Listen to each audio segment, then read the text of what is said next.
Hello friends, welcome है YouTube channel में। आपका स्वागत है। फिर से हम एक नई वीडियो के साथ आ चुके हैं, अपडेट वीडियो के साथ आ चुके हैं। आज की जो वीडियो होगी बहुत ही इंटरेस्टिंग शानदार अपडेट के बारे में जानकारी है वो आप सभी को मैं यहाँ पर देने वाला हूँ। यानी कि आज की जो हमारी वीडियो होगी वो होगी स्टाफ नर्स की वैकेंसी आपको यहाँ पर देखने को मिलेगी। साथ में आपको फार्मासिस्ट की जो वैकेंसी है वो आपको यहाँ पर देखने को मिल जाएगी। उसके बाद में आपको लैब टेक्नीशियन की जो पोस्ट है वो भी आपको यहाँ पर देखने को मिलेगी। मेडिकल ऑफिसर यानी कि एमओ की पोस्ट देखने को मिलेगी। एएनएम की पोस्ट आपको देखने को मिलेंगी। इस प्रकार से आपको सारी पोस्टें यहाँ पर अवेलेबल रहेंगी। ठीक है, तो वैकेंसीज के बारे में कंप्लीटली इन्फॉर्मेशन देने वाला हूँ। एक एक वैकेंसीज के बारे में डिटेल में हम यहाँ पर जो चर्चा है वो करेंगे। तो वीडियो को जो भी कैंडिडेट नए देख रहे हैं, जो हमारे साथी नए देख रहे हैं, वो चैनल को जरूर से सब्सक्राइब कर दे, जिससे उनके पास ऐसे ही अपडेटेड वीडियो मैं आपको टाइम से लाता रहूंगा। तो यहाँ पर देख लीजिएगा, सबसे पहले चर्चा करते हैं recruitment for the various post of the hospitals की तरफ से आपको नाम यानी एनएएम की तरफ से आपको जो वैकेंसी है वो आपको यहाँ पर देखने को मिल जाएगी। ठीक है, सबसे पहली बात करते हैं, इसमें नेम ऑफ द पोस्ट रहेगी मेडिकल ऑफिसर। मेडिकल ऑफिसर की पोस्ट है 50 बेडेड हॉस्पिटल्स के लिए आपको यहाँ पर जो पोस्ट है वो दी गई है।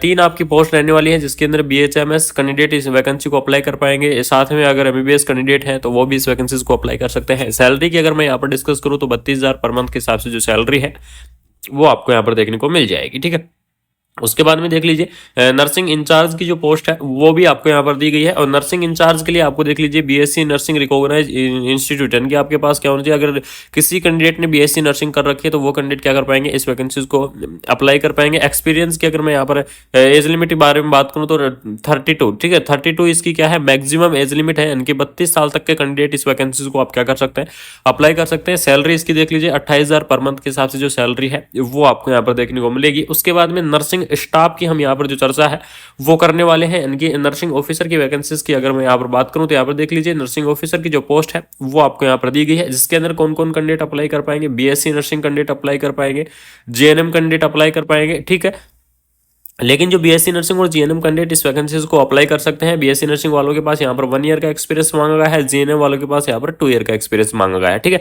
तो इसकी जो एज लिमिट अगर मैं बात करूँ नर्सिंग स्टाफ की तो 32 ईयर, यानी कि 32 ईयर्स की क्या रहेगी आपकी एज लिमिट है वो आपको यहाँ पर देखने को मिल जाएगी। सैलरी की अगर मैं यहाँ पर डिस्कस करूँ तो 22,000 रुपये जो सैलरी है वो आपको यहाँ पर देखने को मिलेगी।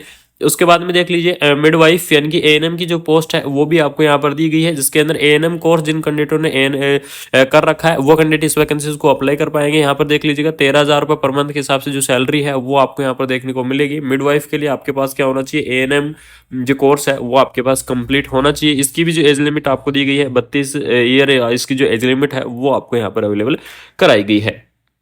उसके बाद में नेक्स्ट देख लीजिए लैब टेक्नीशियन की पोस्ट आपको दी गई है। लैब टेक्नीशियन के लिए आपके पास क्या होना चाहिए, डिप्लोमा इन द मेडिकल, यानी कि डीएमएलटी के पास आपका क्या होना चाहिए, डिप्लोमा होना चाहिए। अगर किसी कैंडिडेट के पास अगर डीएमएलटी का डिप्लोमा है तो वो कैंडिडेट क्या कर पाएंगे, इस वैकेंसीज को अप्लाई कर पाएंगे। सैलरी इसकी देख लीजिएगा आपको 13,000 रुपये पर मंथ के हिसाब से जो सैलरी है वो आपको यहाँ पर देखने को मिल जाएगी। ठीक है, इसकी जो एज लिमिट आगे मैं अगर यहाँ पर डिस्कस करूँ तो इस वैकेंसीज की जो एज लिमिट है वो भी आपको यहाँ पर 32 ईयर ही आपको देखने को मिलेगी।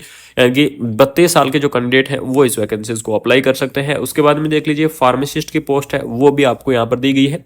फार्मासिस्ट के लिए आपको क्या होना चाहिए, बी फार्मा या फिर आपके पास डी फार्मा होना चाहिए, तो वो कैंडिडेट इस वैकेंसीज को अप्लाई कर पाएंगे। लेकिन यहाँ पर देख लीजिएगा फार्मासिस्ट के लिए आपको डी फार्मा आयुर्वेदा के अंदर, बी फार्मा आयुर्वेदा के अंदर आपके पास होना चाहिए। एक्सपीरियंस आपको 1 ईयर का एक्सपीरियंस यहाँ पर मांगा गया है। सैलरी की अगर मैं यहाँ पर डिस्कस करूँ तो 13,000 रुपये पर मंथ के हिसाब से जो सैलरी है वो आपको यहाँ पर देखने को मिलेगी। और आपको यहाँ पर उसके बाद देख लीजिए डिस्पेंसर की पोस्ट है वो आपको यहाँ पर दी गई है।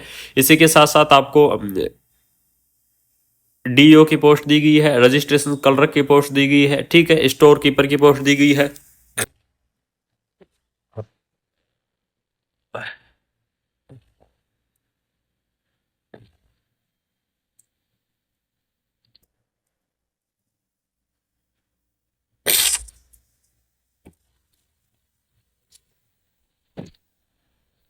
उसके बाद देख लीजिए आपको यहाँ पर स्टोर कीपर की पोस्ट है वो भी आपको यहाँ पर दी गई है। ठीक है, ड्रेसर की पोस्ट दी गई है। काफ़ी सारी अलग अलग पोस्ट आपको यहाँ पर अवेलेबल कराई गई हैं। वार्ड बॉय की पोस्ट है, ठीक है, वार्ड गर्ल की पोस्ट है, स्वीपर की पोस्ट है, कुक की पोस्ट है, चौकीदार की पोस्ट है, ठीक है, पियोन की पोस्ट है और इस प्रकार से आपको जो अलग अलग पोस्ट आपको यहाँ पर दी गई है, तो यहाँ पर जो भी इंटरेस्टिंग कैंडिडेट है इस वैकेंसी उसको जरूर अप्लाई करें, क्योंकि काफी सारी पोस्ट यहाँ पर दी गई है। बात करें इसके एप्लीकेशन फॉर्म के बारे में या फिर जनरल इंस्ट्रक्शंस के बारे में यहाँ पर कुछ डिस्कस कर लेते हैं। तो यहाँ पर देख लीजिए इस वैकेंसी का जनरल इंस्ट्रक्शंस के बारे में अगर मैं डिस्कस करूँ तो इसका जो एप्लीकेशन फॉर्म है वो आपका ऑफलाइन रहेगा, यानी कि ऑफलाइन आपका एप्लीकेशन फॉर्म आपको यहाँ पर देखने को मिलेगा। कहाँ पर आपको एप्लीकेशन फॉर्म को सबमिट करना है ये चीज यहाँ पर देख लीजिएगा। The application in the standard from which the relevant certificate are submitted in the Ayush department room number 102 civil hospital Shillong on the before the 23 फरवरी। ठीक है, इस एड्रेस के ऊपर आपको जो आयुष डिपार्टमेंट है रूम नंबर 102 के अंदर आपको क्या करना है, अपना जो एप्लीकेशन फॉर्म है उसको आपको अप्लाई करना है। और कब तक करना है, 23 फरवरी से पहले पहले आपको क्या करना है, इस वैकेंसीज को आपको अप्लाई करना है, यानी कि अपने एप्लीकेशन फॉर्म को वहां पर जमा कराना है। ठीक है, उसके बाद में देख लीजिएगा आपको उसके बाद में no application will be accepted after this date, यानी कि इस डेट के बाद में आपका जो एप्लीकेशन फॉर्म है वो आपका मान्य नहीं होगा। तो जो भी इंटरेस्टिंग कैंडिडेट है इस डेट तक अपना जो एप्लीकेशन फॉर्म है उसको आप जरूर से यहाँ पर अप्लाई कर दें। ठीक है, उसके बाद में यहाँ पर देख लीजिए नेक्स्ट हम यहाँ पर चर्चा कर लेते हैं आपका सिलेक्शन प्रोसेस है। यहाँ पर सिलेक्शन प्रोसेस आपका रिटन एग्जाम के माध्यम से, इंटरव्यू के माध्यम से आपका होने वाला है। ठीक है, और बाकी इसके अंदर जो भी चीजें हैं आपको मैंने बता ही दिया है। एक और पोस्ट आपको दी गई है nodal district program management unit के अंदर पोस्ट आपको अवेलेबल कराई गई है। तो जो इस एलिजिबल जो कैंडिडेट हैं वैकेंसीज को आप जरूर से अप्लाई करें। सेम उसी प्रकार से आपकी जो पोस्ट है वो आपकी होने वाली है। और काफी बड़ी पोस्ट आपको यहाँ पर दी गई है, मल्टीपर्पज वर्कर की पोस्ट भी दी गई है। देख लीजिएगा इसके अंदर आपको एएनएम कैंडिडेट इस वैकेंसीज को अप्लाई कर पाएंगे। तो काफी बड़ी भर्ती आपको यहाँ पर देखने को मिल रही है। ठीक है, तो सभी कैंडिडेटों से निवेदन है जो भी एलिजिबल कैंडिडेट है वो इस वैकेंसीज को जरूर से अप्लाई कर दें। और बाकी अगर कोई डाउट है, कोई क्वेश्चन पूछना है तो कमेंट बॉक्स में जरूर बता दें, उन सभी के डाउट क्लियर किए जाएंगे।